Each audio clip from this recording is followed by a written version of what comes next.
Hi friends, welcome back to my channel. இன்றைக்கி நம்ம சேனலில் பார்க்க போகிறது சூப்பரான ஒரு டெசர்ட் ரெசிபி.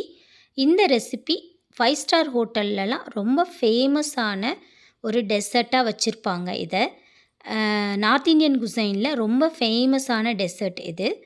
இதை முழுக்க முழுக்க பால் வச்சே செய்கிறதுனால உடம்புக்கு ரொம்ப ரொம்ப நல்லது.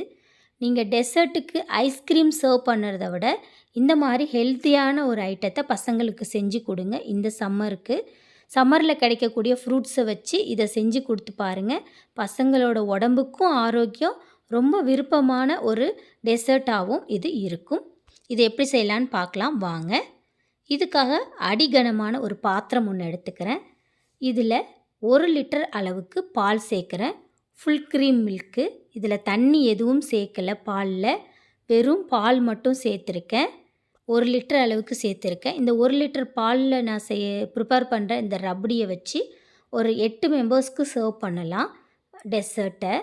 நீங்கள் உங்களோட அளவுக்கு தகுந்த மாதிரி பால் எடுத்துக்கோங்க, எவ்வளோ தேவைப்படுமோ அதுக்கு தகுந்த மாதிரி.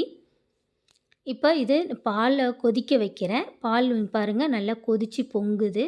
இந்த ஸ்டேஜில் ஃப்ளேமை கொஞ்சமாக கம்மி பண்ணிக்கிறேன்.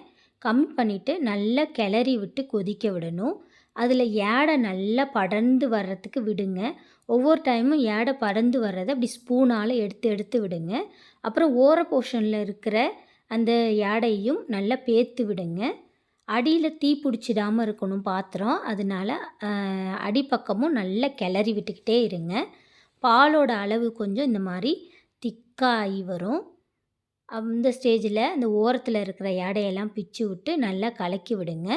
நல்லா ½ ஆஃப் த குவான்டிட்டி ரெடியூஸ் ஆகி வரணும்.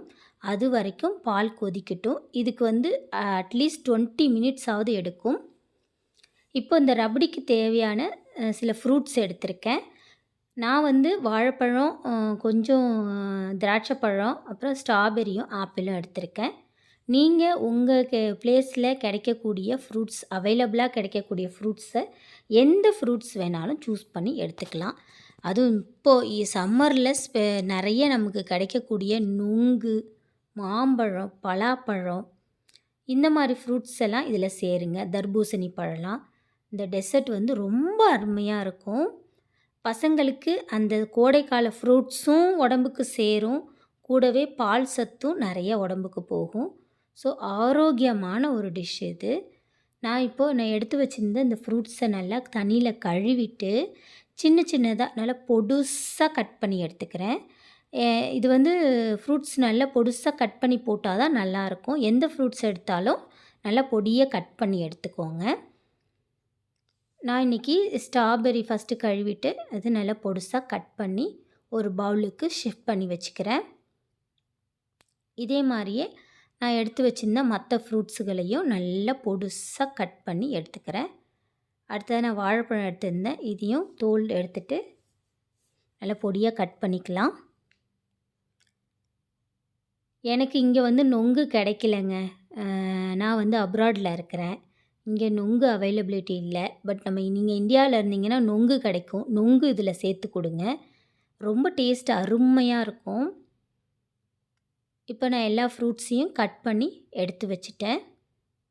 இது ஒரு பக்கம் இருக்கட்டும். சைட் பை சைடு நமக்கு பாலும் ஒரு பக்கம் கொதிச்சிட்டு தான் இருக்குது.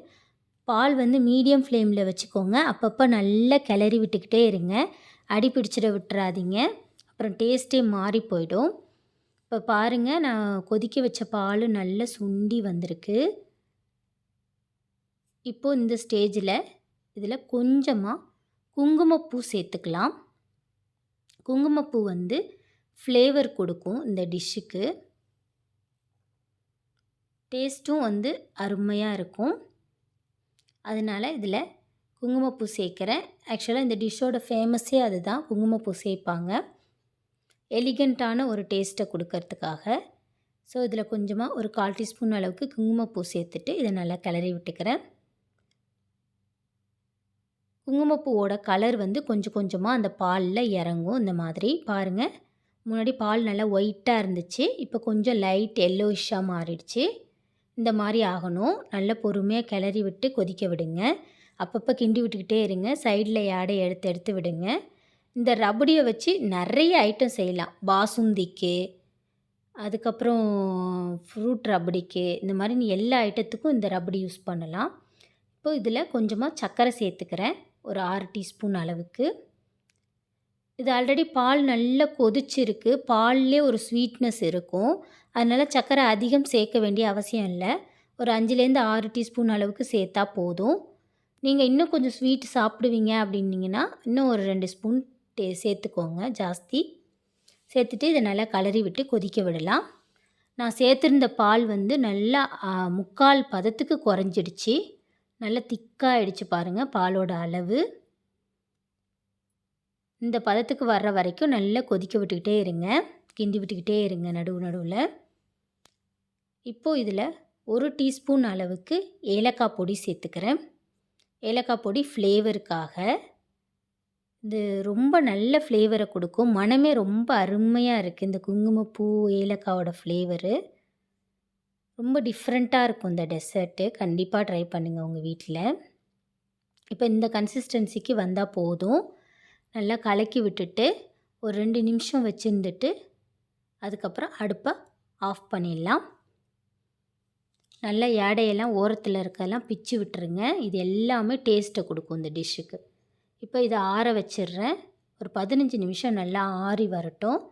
ஆறின மறுபாடு தான் இதை நம்ம ஃப்ரூட்டோடு சேர்க்க முடியும், அப்போ தான் நல்லாயிருக்கும் டேஸ்ட்டு. இப்போ ஒரு 15 நிமிஷம் ஆயிடுச்சு, நல்லா ஆறி வந்திருக்கு. இப்போ அடுத்ததாக இதை அரேஞ்ச் பண்ணிக்கலாம். ஒரு பவுல் எடுத்துக்கிறேன்.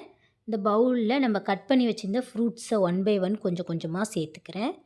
ஆப்பிள், வாழைப்பழம், கொஞ்சம் திராட்சை பழம், அப்புறம் ஸ்ட்ராபெரி கொஞ்சம் எடுத்து வச்சுருந்தேன். எல்லாத்துலேயும் கொஞ்சம் கொஞ்சமாக சேர்த்துக்கிறேன்.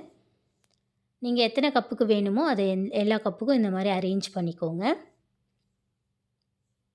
இப்போ இது மேலே நம்ம ரெடி பண்ணி வச்சுருந்த அந்த ரப்டி இருக்கு இல்லையா, பாலில் செஞ்ச யாடை, அதை 2 கரண்டி அளவுக்கு மொண்டு ஊற்றிக்கலாம் மேலே. ரொம்ப ஜாஸ்தி ஊற்ற வேண்டாம், 2 கரண்டியை விட கம்மியாக ஊற்றினாலும் ஓகே, 2 கரண்டி அளவுக்கு கரெக்டாக இருக்கும்.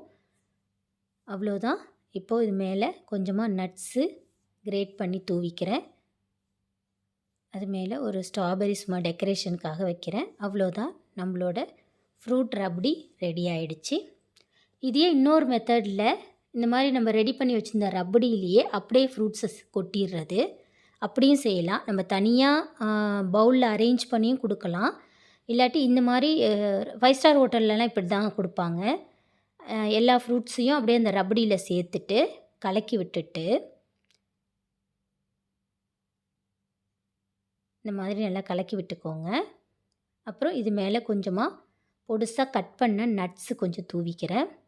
பாதாம் பருப்பும் பிஸ்தா பருப்பும் இதையும் போட்டுட்டு நல்லா கலக்கி விட்டுருங்க. இப்போது இதை வந்து சின்ன சின்ன மோல்டில் ஊற்றிக்கலாம்.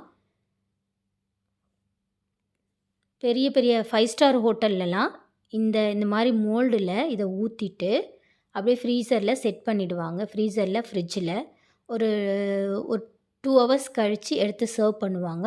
சில்லுன்னு ஒரு எலிகண்ட்டான டெசர்ட்டாக இருக்கும். ரொம்ப அருமையான டேஸ்ட்டில் இருக்கும். இதெல்லாம் வந்து அந்த ரெஸ்டாரண்ட்டில் ரொம்ப ஃபேமஸான ஒரு டெசர்ட்டாக இருந்துச்சு, நாங்கள் சாப்பிட்ட ஒரு ரெஸ்டாரண்ட்டில். இதை கண்டிப்பாக நீங்களும் உங்கள் வீட்டில் ட்ரை பண்ணி பார்த்துட்டு எப்படி இருந்துச்சுன்னு சொல்லி மறக்காமல் கமெண்ட் பாக்ஸில் கமெண்ட் பண்ணுங்கள். கூடவே என்னோடய சேனலை லைக் பண்ணி, ஷேர் பண்ணி, சப்ஸ்கிரைப் பண்ணிக்கோங்க. தேங்க்ஸ் ஃபார் வாட்சிங்.